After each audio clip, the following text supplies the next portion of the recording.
Senator Lazarus. Thank you. Chair, the people of Australia want the sell-off of Australia to stop, and so I stand here today to speak on behalf of all Australians who so desperately want real and strong leadership from their elected representatives to make the changes necessary to stop the sell-off of Australia. I believe the amendment belongs to the people of Australia and it delivers what the people of Australia want. Australians have had enough. They have had a gutful of governments lining their pockets and selling off our country to the Chinese and other overseas investors for short-term gain, just to make a quick buck at the expense of our country's long-term future. And I am not singling out any one government. All governments, on all sides, at all levels, are guilty of doing this. The people of Australia have had enough of having to deal with increasing costs of living, price hikes in the cost of electricity, tax increases, increases in the cost of health care, cuts to the pension, cuts to the family tax benefits, and so the list goes on. While governments pander to the big end of town and sell off the rights of our ports to the Chinese, allow the sale of our land, businesses and assets to foreign companies and allow foreign-owned CSG mining companies to simply walk onto our people's properties and farm and destroy their lives, the people of Australia have simply had enough. At what point will governments actually stop, look around at what is happening to this country and how the people of Australia are really feeling, and take a stand for the people of Australia and our country as a nation? At what point in time will governments realise that if we don't stop selling off our country to the Chinese and the rest of the world, we are not going to have a country to govern and call our own in the future? I believe that this time is now, and everyone in this chamber can join me in supporting the people of Australia by stopping the sell-off of Australia. Well, I applaud the government for seeking to put in place improved mechanisms to assess the sale of Australian land to overseas investors. The people of Australia simply want more. The people want the sell-off of Australia to stop. And this is why I've drafted this amendment, so we as a country can start to take control of who buys our land and how much we allow them to buy, and what we allow them to do with it. Currently, we have no idea how much of our land is owned by the Chinese or any other country or foreign-owned corporation. The fact that current and past governments on all sides of politics have allowed this to happen, I think, is an absolute disgrace. While the current government is now seeking to install a register of foreign ownership of Australian agricultural land, and I fully support, until our country gets the register up and running and fully understands how much of our land is actually foreign-owned, I believe we should not be allowing any further prime agricultural land to be sold off to international investors without reviewing every single transaction to determine whether or not it is in our national interest to sell off the land. And this is what my amendment does. It puts in place protections to ensure every piece of agricultural land in this country sold off to overseas investors is subject to review before the sale is allowed to be completed. We as a nation have to start putting Australia first. We have to start looking at where we are heading. As an Australian, I am angry that so much of our land is being sold off to the Chinese and to other countries. Our poor farmers are suffering as a result of drought, difficult business conditions and global challenges. In my home state of Queensland, 80% of the state is in drought. Our farmers are being picked off one by foreign buyers who are circling our farms and eyeing off the agricultural opportunities that our great land offers. Currently, in my home state of Queensland, there are busloads of Chinese investors being carted around from farm to farm in rural and regional areas to look at and to buy our farms. So much of the world is overcrowded. In fact, overcrowding has become such a problem that many countries do not have enough land to grow produce to feed their own people. Australia has an abundance of land which we should be cultivating to generate produce to become the food bowl of the world. We should be selling our produce to the world, not selling off our land. What happens when other countries? What happens when another country, let's say a Chinese business, backed by the People's Republic of China, buys our agricultural land. Well, I'm going to tell you what happens. Number one, that part of Australia is no longer owned by Australia, it is owned by the Chinese. Secondly, any produce grown on the land is no longer available to the people of Australia. Number three, the country that buys the land, in this instance the Chinese, bring in their own people to farm and manage the land and any produce grown on it.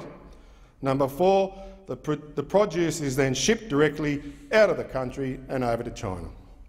Australia not only loses the opportunity to sell produce to the Chinese, we lose jobs, revenue, taxes, access to our own land. We lose out altogether. If this doesn't register alarm bells, then I don't know what will. Chair, I am in touch with what is happening in rural and regional Queensland, because I'm out and about visiting towns and talking to the people on the land. Last week, I visited a few areas in North Queensland, and everyone is concerned about jobs and the high unemployment which Queensland is experiencing. Meat processing plants located in rural and regional Queensland, which employ hundreds of people and are important sources of local employment, are having to close down early because they can't get enough beef to process. Because our farms and our beef is being bought up by foreigners being shipped overseas. We are losing the opportunity to process these products here in Australia. And so we are losing jobs and overseas exports opportunities as a direct result. In Queensland, our meat processing plants are slowly closing down one by one. What does this do to rural and regional Queensland? It decimates our communities and our people. What does this do to Australia more broadly? It means we can't even process and produce our own meat products. Instead, we will have to import processed meat because products from overseas at a premium, and we will be reliant on the rest of the world to eat. What is worse is that the meat actually originated in Australia, and now we will have to import it back into our own country in the future in the form of processed meat products at a high cost, because the products are being processed overseas. Chair, I'm an old footballer, and look, I've had my fair share of knocks around the head. In fact, my wife made me go to the gym during the dinner break, and I'm all over the place. But even I know that the path we are on is a very dangerous, damaging and stupid one. As I said, the people of Australia have had enough. They want the sell-off to stop. Everywhere I go in the state of Queensland, this is the first issue that comes up every time. This is concerning people of Queensland to no end. As I said, the people of Australia have had enough and they want the sell-off to stop. Today we have a real opportunity to start changing things here in this country and to start standing up for our nation and for our people. My amendment puts in place a requirement for all purchases of Australian agricultural land by overseas investors to be assessed against our country's national interest. As a part of this amendment, I also call on the government to increase funding and resources to the Foreign Investment Review Board to enable the expeditious processing of all sales of Australian agricultural land. My amendment also includes a review obligation which will require the government to review foreign investment sale arrangements in 2 years to determine the success. I have received some objection to my amendment, and it has been suggested that the requirement of all sales of agricultural land to foreign buyers will discourage foreign investment or place too much workload on the Foreign Investment Review Board. This is a load of rubbish, Mr Chair. My response to this is simple. My amendment does not stop the sale of agricultural land to foreign investors. Rather, what it does do is ensure that Australia will now have control over what agricultural land we sell, how much, to whom and for what purpose. In this age, the age of computers and high-tech systems, where we process every person who enters the country and process every property sale, we can easily assess every sale of agricultural land to a foreign buyer against our national interest.